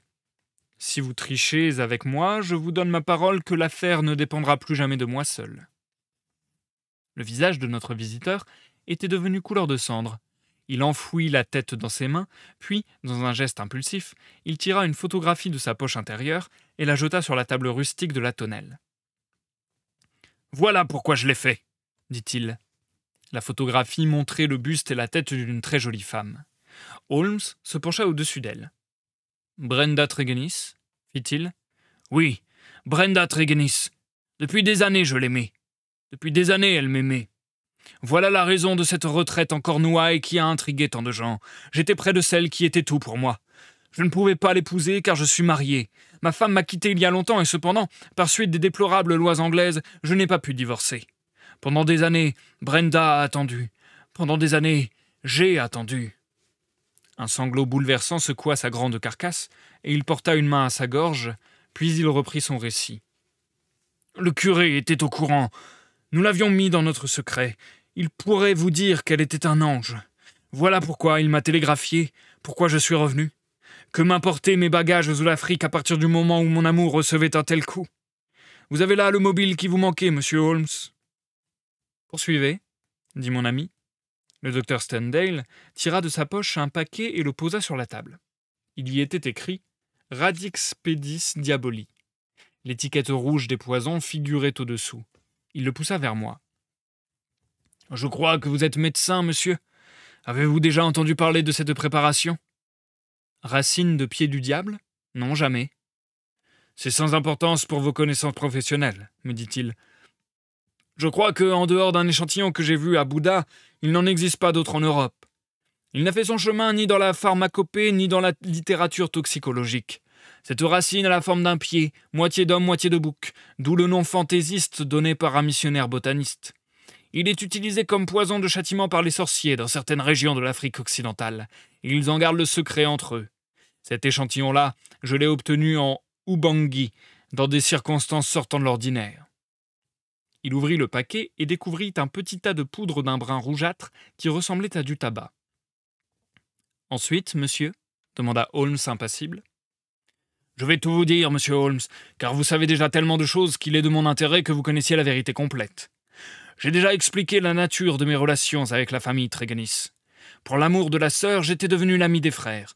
Une discussion d'argent indisposa ce Mortimer, mais elle fut réglée rapidement, et je le revis par la suite autant que les autres. Il était sournois, malin, réfléchi. Différents indices me firent suspecter sa bonne foi, mais je n'eus aucun motif de me disputer ouvertement avec lui. Un jour, il y a 2 semaines de cela, il vint chez moi et je lui montrai quelques-unes de mes curiosités africaines. Entre autres, cette poudre. Je lui racontai ses propriétés étranges, comment elle stimulait les centres du cerveau qui contrôlent l'émotion de la peur, et je lui dis que la folie ou la mort scellait inéluctablement le destin du malheureux indigène soumis à cette épreuve par le prêtre de sa tribu. Je lui expliquai que la science européenne était incapable de le détecter. Comment put-il m'en dérober? Je n'en sais rien. Je n'avais pas quitté la pièce un instant, mais je suis sûr qu'à un moment donné, sans doute pendant que j'ouvrais des tiroirs ou me penchais sur des vitrines, il prit une certaine quantité de ma racine de pied du diable. Je me rappelle qu'il me posa des questions sur la dose et le temps que mettait l'effet à se produire, mais je me doutais peu des motifs personnels qui le poussaient à me questionner ainsi. Je ne pensais plus à cette visite avant d'être touché par le télégramme du curé à Plymouth. Le scélérat avait cru que j'étais déjà en mer et que je resterais en Afrique pendant plusieurs années, mais je revins séance tenante. Quand j'appris les détails, je fus certain que mon poison avait été utilisé. Je vins vous voir pour m'assurer qu'il n'y avait pas d'autre explication possible. Mais il n'y en avait pas. Mortimer Tréguenis était donc le meurtrier. Par amour de l'argent et peut-être avec l'idée que, si tous les autres membres de sa famille devenaient fous, il pourrait jouir seul de tous leurs biens, il s'était servi de la poudre de pied du diable, il avait rendu fous ses 2 frères et tué sa sœur Brenda, le seul être humain que j'eusse aimé et qui m'eût aimé. Tel était son crime. Quel serait son châtiment? Ferais-je appel à la loi? Où étaient mes preuves? Je savais que les faits étaient vrais, mais comment parviendrais-je à persuader de leur véracité un jury de campagnards? Il y avait une chance sur 2 pour que je réussisse. Or, je ne pouvais pas courir le risque d'échouer. Mon âme réclamait une vengeance. Je vous ai dit tout à l'heure, monsieur Holmes, que j'avais passé une grande partie de mon existence loin de la loi, et que j'étais devenu en quelque sorte ma propre loi. Je décidai alors qu'il partagerait le destin qu'il avait procuré aux autres. Ce serait cela, ou je le tuerais de mes propres mains. Dans toute l'Angleterre, personne ne se soucie moins de sa vie que moi en ce moment. Je vous ai tout avoué. Vous savez le reste. Comme vous l'avez dit, après une nuit où je n'ai pas fermé l'œil, je suis parti de chez moi de bonne heure. Prévoyant la difficulté que j'aurais à le réveiller, j'avais en effet pris du gravier sur le tas dont vous avez parlé, et je m'en suis servi pour le lancer contre sa fenêtre. Il est descendu et m'a fait passer par la fenêtre du salon. Je lui ai exposé son crime. Je lui ai dit que j'étais venu à la fois en juge et en bourreau. Le misérable s'est effondré sur une chaise à la vue de mon revolver. J'ai allumé la lampe, mis la poudre dessus, et je me suis tenu de l'autre côté de la fenêtre, prêt à tirer et à l'abattre s'il essayait de quitter la pièce. 5 minutes plus tard, il était mort. Mon Dieu, quelle mort! Mais je n'ai aucune pitié, car il n'a enduré que ce que ma bien-aimée avait enduré par sa faute. Voilà mon histoire, monsieur Holmes. Peut-être, si vous aimiez une femme, en auriez-vous fait tout autant. En tout cas, je suis entre vos mains. Agissez comme il vous plaira. Je le répète, personne ne redoute moins la mort que moi. Holmes demeura assis quelque temps sans mot dire. « Quelles étaient vos intentions » demanda-t-il enfin. « J'avais l'intention de m'enterrer en Afrique centrale. Je n'ai accompli là-bas que la moitié de mon œuvre. »« Allez-y, et accomplissez l'autre moitié, » dit Holmes. « Moi, du moins, je ne suis pas disposé à vous en empêcher. » Le docteur Sterndale se leva, s'inclina gravement et quitta la tonnelle. Holmes alluma sa pipe et me tendit sa blague à tabac. « Un peu de fumée qui n'est pas nocive sera la bienvenue, » me dit-il. « Je crois que vous êtes de mon avis, Watson. Nous ne sommes pas tenus d'intervenir dans une telle affaire. Notre enquête a été indépendante, notre action le sera également. Dénonceriez-vous cet homme ? Certainement pas. Je n'ai jamais aimé Watson, mais si j'aimais et si la femme que j'aimais mourait de la sorte, je pourrais fort bien me comporter comme notre chasseur de lions. Qui sait ? Bref, Watson, je n'offenserai pas votre intelligence en vous expliquant l'évidence même. Le gravier sur la vitre a été bien sûr le point de départ de mes recherches. Il ne ressemblait pas à celui qui se trouvait dans la cour de la cure. Il n'y en avait que dans la villa du docteur Sterndale. La lampe éclairée en plein jour et les restes de poudre sur la tôle étaient les maillons d'une chaîne presque visible à l'œil nu. Et maintenant, mon cher Watson, je pense que nous pouvons chasser cette affaire de notre esprit et retourner avec une conscience pure vers ces racines chaldéennes dont on doit trouver trace dans la branche cornouaillèse du grand arbre de la langue celte. Et c'est la fin j'allais dire du chapitre, mais non, de la nouvelle 7, l'aventure du pied du diable. Ce sera donc également la fin du live. Nous passons à l'outro, les amis.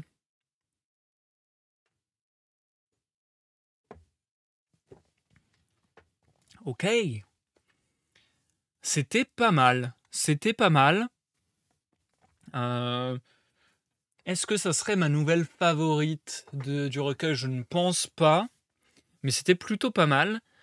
La seule chose que je trouve assez étonnante, c'est que Holmes parvienne à trouver le criminel, et j'ai l'impression que ça commence à être un motif assez récurrent, le laisse partir. J'ai l'impression que c'est quelque chose qu'on a déjà vu. Je dis peut-être des bêtises, mais il me semble qu'on a déjà vu Sherlock Holmes avoir plusieurs fois de la compréhension pour des meurtriers. Et ça, je trouve ça très étonnant. Alors après, c'est une autre époque.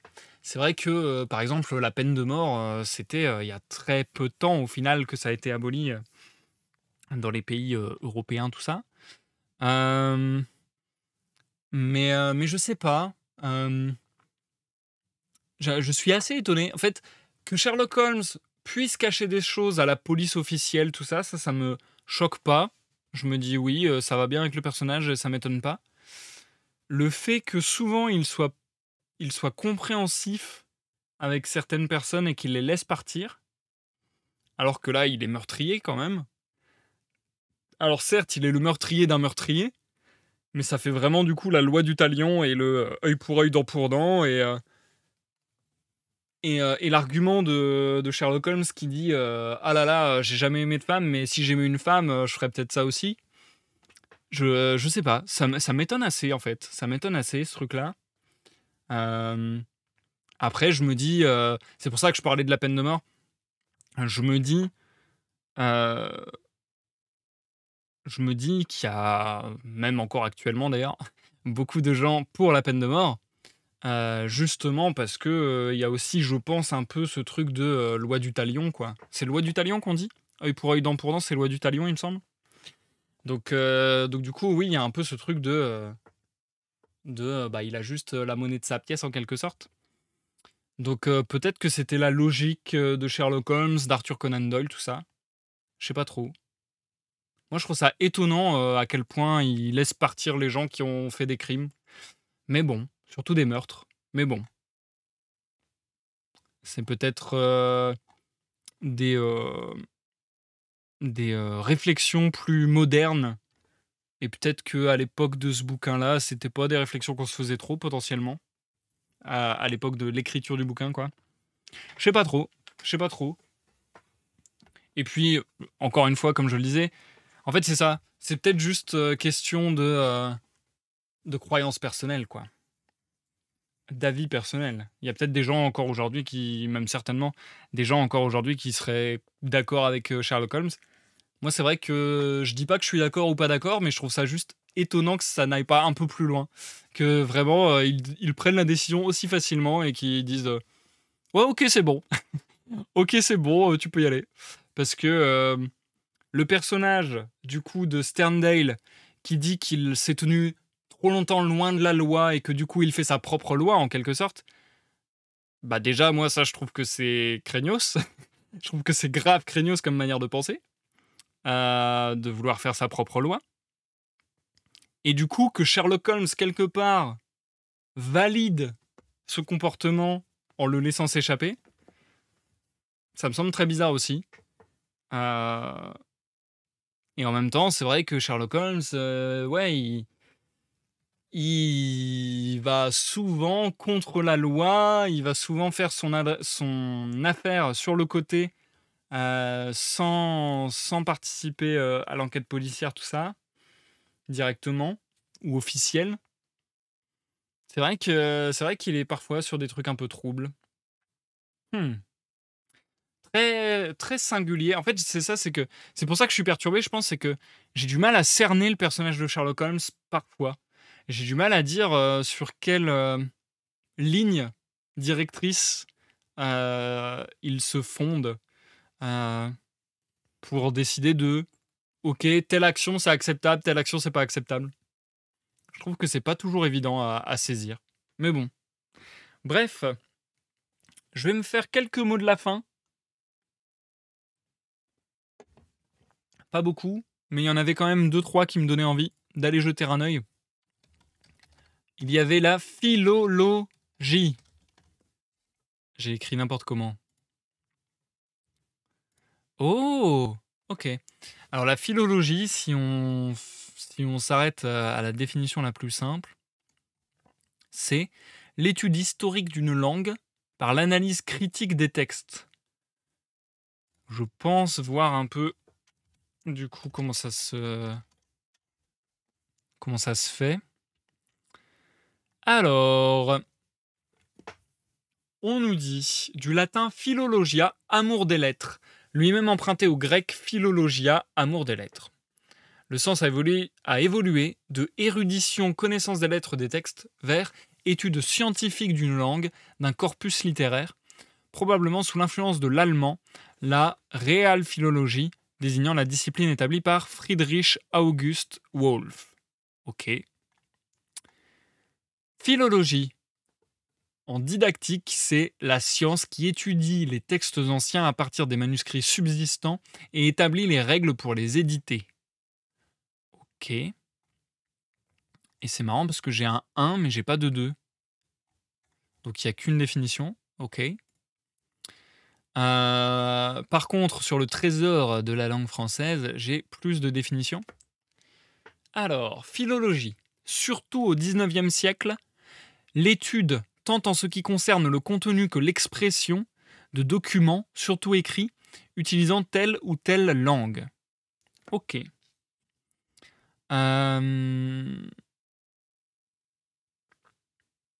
Alors, est-ce qu'on peut avoir davantage d'infos?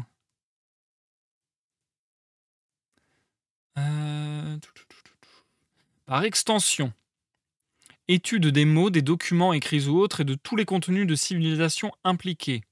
En particulier, étude scientifique d'une langue quant à son matériel formel et son économie.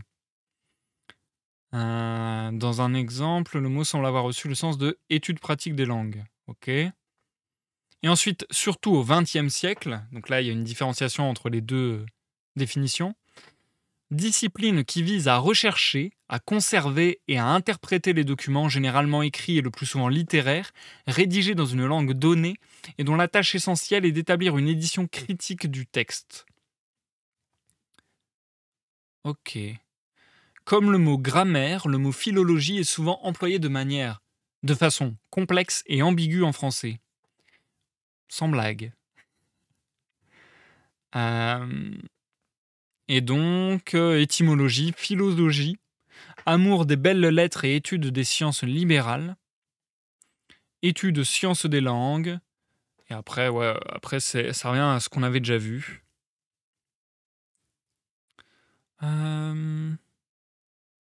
Goût pour la dialectique, goût pour la littérature ou l'érudition. Ok. Je trouve que c'est un terme un peu complexe. Je pense voir un peu ce qu'il englobe. Mais j'avoue que je sais pas si je serais capable de l'utiliser dans une conversation, celui-là. Hein. Je pense que quand on comprend bien un mot, on est capable de l'utiliser dans une conversation. Là, je suis pas sûr de le réutiliser dans une conversation demain. Hein. Mais ok, je vois à peu près à quoi ça fait référence. Et du coup, est-ce qu'il y avait un autre mot qu'on avait croisé qui m'intéressait? Il y avait la pharmacopée, je crois. La pharmacopée, c'est intéressant, je trouve. Hop. Comment je vais faire ça? Donc, la définition Wiktionnaire de pharmacopée. En didactique, toujours, décidément, beaucoup de didactique aujourd'hui. Traité qui enseigne la manière de préparer les médicaments. Ok. Par extension, ensemble des médicaments décrits dans un tel traité. Ok. Et par extension ironique, substance pharmaceutique ou médicament de nature obscure. OK, intéressant. Du grec ancien, pharmacopia, j'imagine. Est-ce qu'on peut trouver davantage sur le trésor de la langue française? Recueil officiel, légal et obligatoire dans toutes les pharmacies d'un pays déterminé, contenant une description des médicaments d'usage courant en médecine et notamment la formule de constitution, la composition analytique, les constantes physiques, les principales propriétés chimiques pouvant être utilisées pour leur identification et dans le cas des médicaments composés, la formule et le mode de préparation. Ok. Donc la pharmacopée, c'est un peu, si je comprends bien, c'est un peu la notice, enfin, le recueil qui compile toutes les notices des médicaments, quoi. J'ai l'impression que c'est ça. Par métonymie, ensemble des médicaments utilisés. Ok. Parce que une métonymie, pour ceux qui ne savent pas, si je dis pas de conneries, c'est quand on prend le tout pour une partie ou une partie pour le tout. Par exemple, quand on dit boire un verre, on boit pas le verre, on boit le contenu du verre. Si je dis pas de conneries. Attendez, je vais vous dire ça tout de suite. Figure par laquelle on exprime un concept au moyen d'un terme désignant un autre concept qui lui est uni par une relation nécessaire. Cause et effet, inclusion, ressemblance, etc. Exemple, boire un verre, boire le contenu est une métonymie. C'est bon, j'ai quand même des souvenirs. J'ai quand même des souvenirs de mes études de lettres il y a de cela si longtemps, oh si longtemps. Autre sens possible de la pharmacopée, c'est du coup la science des médicaments. Et un pharmacopiste, c'est un synonyme d'un apothicaire. Trop marrant. C'est stylé comme mot pharmacopiste, j'aime bien. Déjà, apothicaire, c'est cool. Mais pharmacopie, j'aime bien. Alors, en étymologie, est-ce qu'on peut trouver un.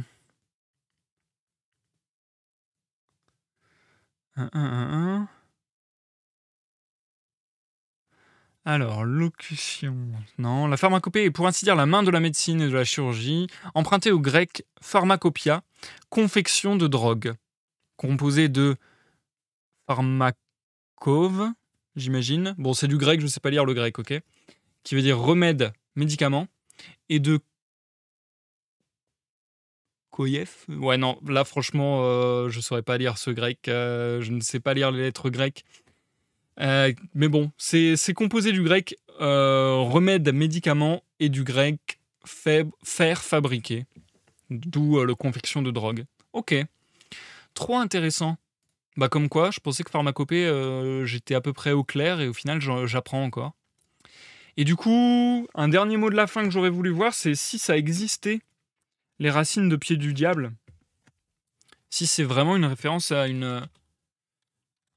De pied du diable. Est-ce que c'est une référence à un truc qui existe réellement? Ah, il y a l'air d'avoir un truc.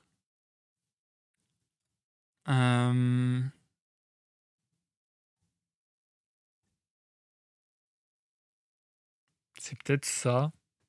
C'est peut-être ça. Il y a un truc qui s'appelle la griffe du diable. Mais est-ce que c'est de ça qu'on parle? Attendez. Est-ce que sur la page Wikipédia de la nouvelle, par hasard, ils nous disent Ah, il fait référence à ça? Parce que l'autre fois, pour la maladie, c'était le cas. Là, j'ai pas l'impression. Harpagophytum. On va chercher ça.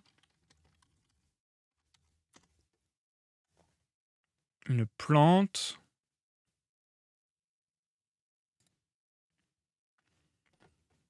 Elle est souvent appelée griffe du diable. Ah, ça se peut que ça ait aucun rapport. Ça se peut que ça ait aucun rapport, franchement.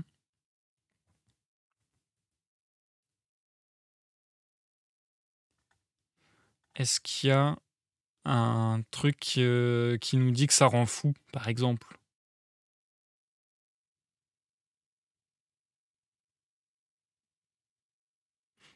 Bon, apparemment, elle a plutôt des bienfaits. Donc apparemment, ça serait pas en rapport avec ce qu'on a vu là. Après, bon, comme on dit souvent, tout est dans le dosage. Donc peut-être qu'à un certain moment, ça peut être nocif, certainement même. Bah écoutez, du coup, je suis déçu.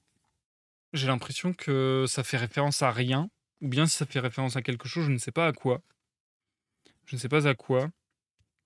On nous disait à un moment que c'était en Ougandie. On peut peut-être regarder. J'essaie de retrouver ce passage pour savoir exactement ce que disait le texte. Il n'en existe pas d'autres en Europe. Je l'ai obtenu en Oubangui. Ah non, c'était pas l'Ougandie, parce que l'Ougandie, j'aurais connu. Là, c'était l'Oubangui.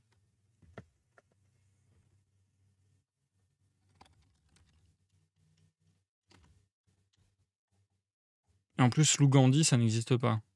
Attends, ça n'existe pas? Ça n'existe pas. J'ai mélangé avec l'Ouganda. Peut-être. Bref. Partons sur l'Oubangui, du coup. Puisque le personnage nous dit qu'il a obtenu le poison en Oubangui. L'Oubangui, c'est une rivière d'Afrique, un affluent majeur du fleuve Congo en Afrique centrale. Ok. Ok. Et du coup, est-ce qu'il y a moyen, peut-être avec Radix pedis diaboli? Radix pedis diaboli. Est-ce que ça existe? Ah non. Ah non, quand je cherche ce passage, ça fait que des références à Sherlock Holmes. Mais là, je vois un Q&A, donc question et question and answers, avec le New York Times.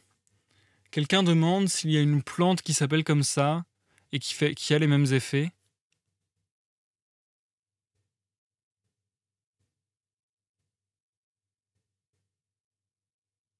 Ok. Could find any. The closest name would be the devilish shoestring. Nothing that would cause madness and death. Ok, bah a priori, c'est une invention. Et a priori, encore aujourd'hui, il n'y a rien qui se rapprocherait de ça, avec les informations données par Monsieur Sherlock Holmes, ou en tout cas les personnages de la nouvelle. Donc voilà, a priori, c'est une invention d'Arthur Conan Doyle. Voilà. C'en est tout pour les mots de la fin. Si vous avez apprécié ce live, cette rediffusion plutôt sur YouTube, n'hésitez pas à laisser un like. N'hésitez pas à laisser des commentaires, à vous abonner à la chaîne. N'hésitez pas à me suivre sur les réseaux sociaux. Je pense que ça sera tout pour les lives cette semaine parce que j'ai pas mal de choses à faire. Là, je me sens pas mal débordé, je vous avoue. J'ai beaucoup à faire en ce moment. Donc, je vais continuer à faire les lives de lecture autant que possible, le mardi et le vendredi à 21h. Et puis, je grefferai d'autres lives, notamment deuxième numéro de l'Hémoporte, aussitôt que possible. Je vous tiendrai au courant sur les réseaux, encore une fois. Toutefois, il y aura certainement une veillée dimanche de 21h à minuit, pour ceux qui le désirent, sur mon Discord. N'hésitez pas à venir jouer à des jeux, à venir vous amuser en discutant, en faisant les cons. On s'amuse bien. Et voilà, on est bon. Merci Libo d'être passé, merci à tous ceux qui seront passés lors de ce live dans l'ombre. Et je vous souhaite à tous et à toutes une excellente fin de soirée, une excellente fin de semaine. À bientôt et bye bye.